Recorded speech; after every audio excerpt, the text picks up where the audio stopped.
Hello everyone.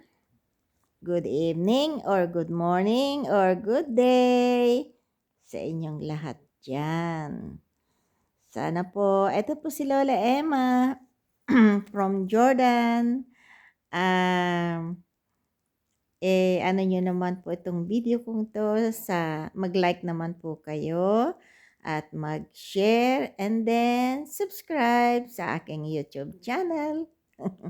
Bago po ako lang dito, so please mag-subscribe naman po kayo sa aking YouTube channel. Eto po si Lola.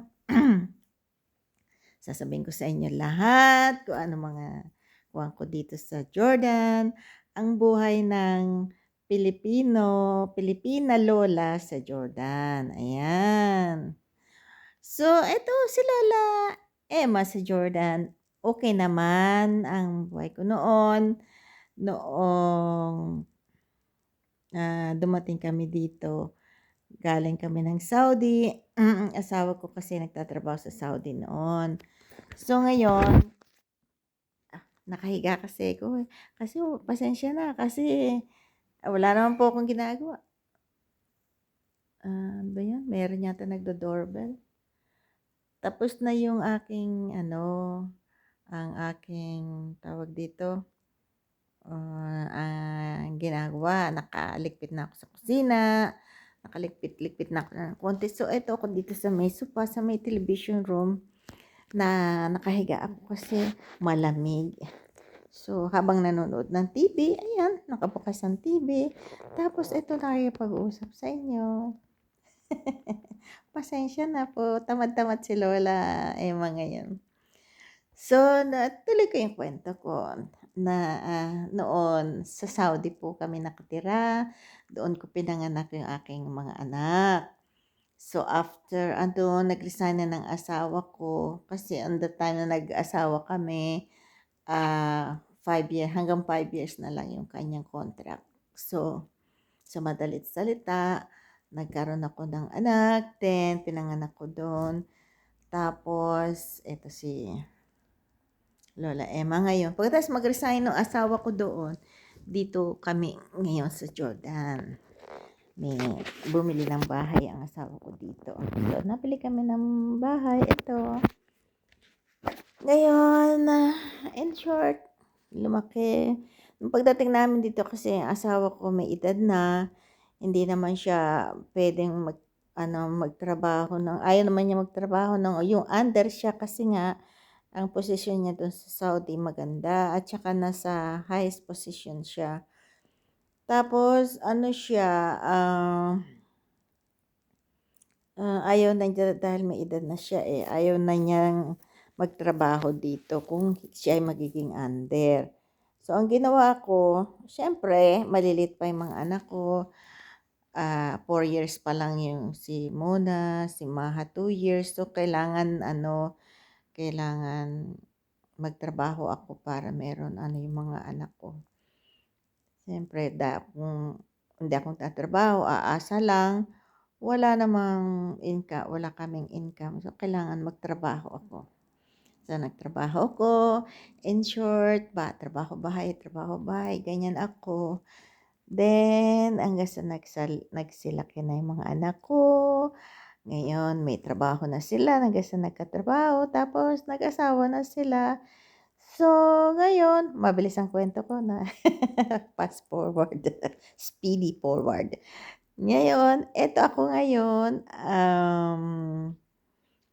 dito sa Jordan, nung malaki na anak ngayon nag-asawa na sila. So, hanggang sa nagkaroon na sila ng tiga-tigalawang anak. Tapos, yun nga si Adnan inatake, nagkaroon ng sakit sa puso, na-opera siya sa puso, na-bypass siya. So, ngayon 5 years and 6 months na siyang hindi, 5 years and 10 months. 5 years and 10 months na siya ngayon, wala. Sa heaven na siya. So, ako ngayon, siyempre sa edad ko ngayon, Bata pa naman ako, 70 lang. After 1 months, 'yan. Kaya sabi ko, yun nga, hindi na ako pinagtatrabaho ng mga anak ko kasi, ano daw nga, yun nga, may edad na ako. Pero okey pa naman ako, kaya lang ayaw na nila. So, hindi na ako nagtrabaho, dito na lang ako sa bahay, tulong-tulong, trabaho-trabaho ng konti, ayan. Banta-banta ng apo, mag-aasikaso ng apo kung halimbawang 'yan, wala sila nasa eskuwela silang lahat, siyempre, ayusin ko muna yung pagkain nila, ihahanda ko muna ano yung dapat, ligpit-ligpitin muna, 'yan ang ginagawa ko. Pero hindi po ako nagagawa ng heavy works kasi ano na ako, yun ngang hindi ako puwedeng anuhin, ayaw ng anak ko. Pero gumagawa pa rin ako, nagtatrabaho pa rin ako, hugas ng pinggan, ligpit-ligpit, 'yan. So, ngayon kasi ano, umuulan, magwi-winter kasi winter time na dito sa amin, so malamig na. Hindi na ako puwede yung kasi ako ang gawa ko araw-araw, paggising ko sa umaga siyempre magdadasal muna and after that inom muna ng gamot, thyroid, then after that magpahinga ng after 1 hour kakain muna ako ng almusal. Then pagkatapos ng almusal, pahinga muna ng konti, tapos mag-umpisa na akong maglakad. Maglalakad muna ako, 'yan. Aanuhin ko yung sarili ko na 6,000 step, oh, okey na, tama na yon. Medyo ano-ano na ako no'n, pagod-pagod na. So, balik ako sa bahay, palit ng damit. Ayan ang routine ko sa araw-araw, maglakad tapos tapos niyan kung anong maliligpit ko magagawa ko, gagawin ko. So, ayusin ko na, ipe-prepare ko yung pagkain ng aking mga apo pagdating nila. So, minsan nagluluto na ako ng para sa lahat, para pagdating ng anak ko, kakain na lang din sila. Ganyan minsan ginagawa ko pagka medyo sinipag-sipag, pagka hindi alam niyo naman. Medyo tamad-tamad din ng konti. So, ginagawa ko ayan, ligpit pagkatapos manonood ng TV or gumagawa ako ng content sa aking Facebook Reels. Binibideo ko yung aking pagkain ng almusal, binibideo ko yung paglalakad ko, tapos minsan binibideo ko din nagsasayaw ako, ganyan, 'yan ang ginagawa ko. O minsan, inuumpisahan ko na ngayon, nagla-live ako sa ano, Facebook Reels, 'yan, nagla-live ako. Kasi noong una nahihiya pa ako, eh. Pero ngayon makapal na yung mukha ko.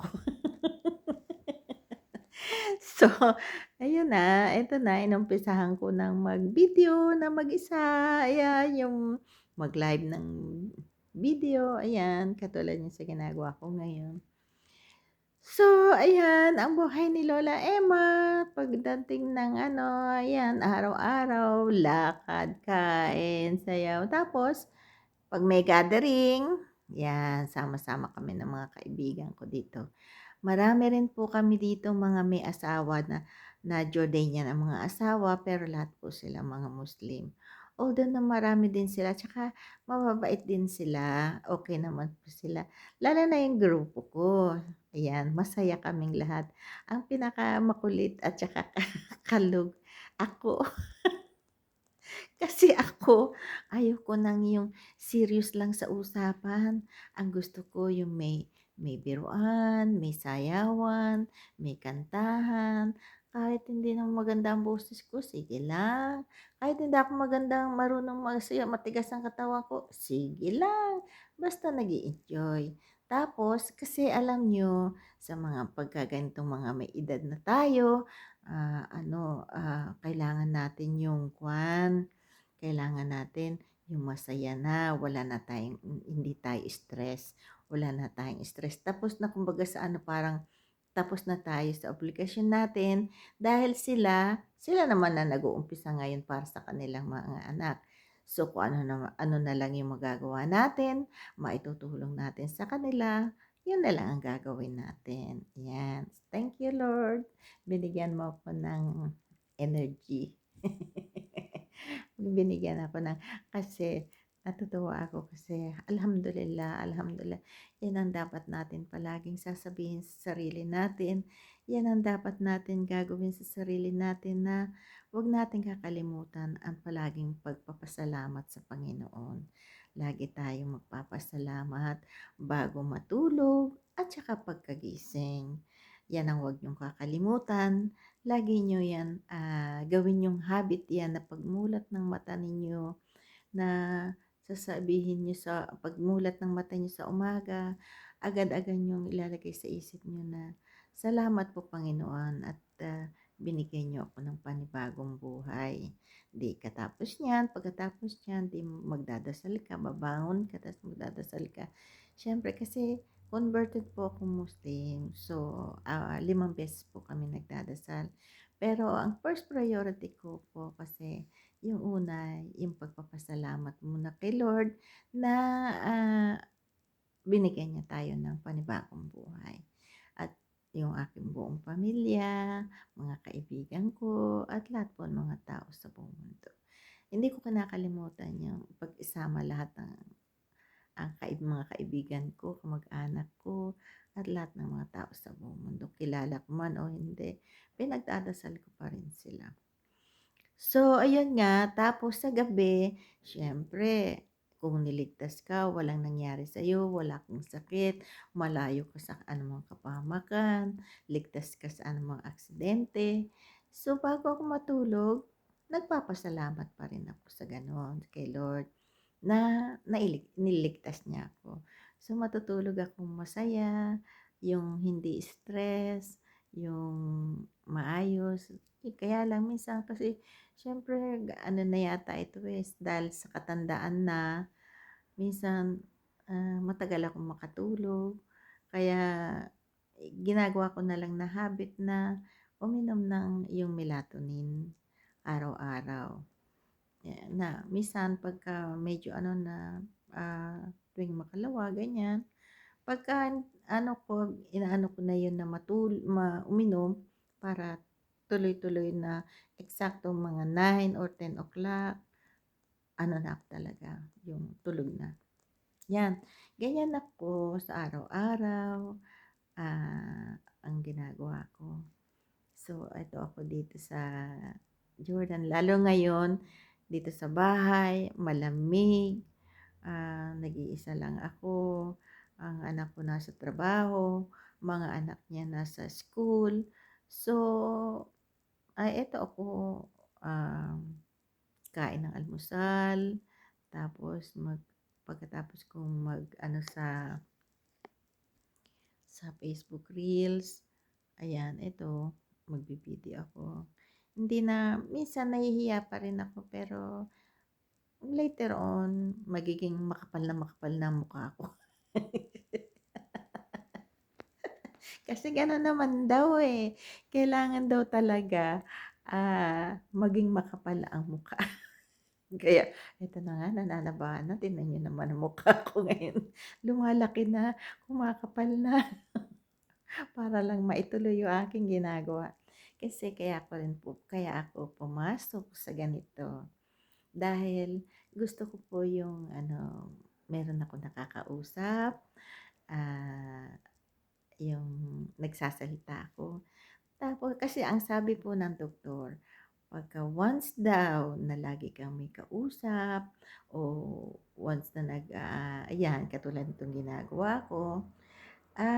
Maganda raw 'yan sa utak, nakakatulong daw kasi, hindi ka nakakalimot, hindi ka nag-iisip.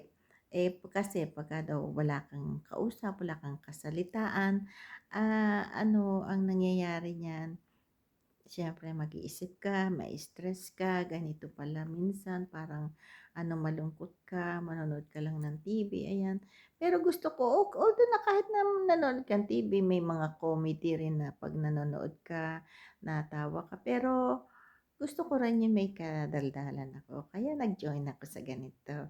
Kaya nga, please i-like ninyo tsaka i-share and subscribe sa aking YouTube channel ni Lola Emma sa Jordan.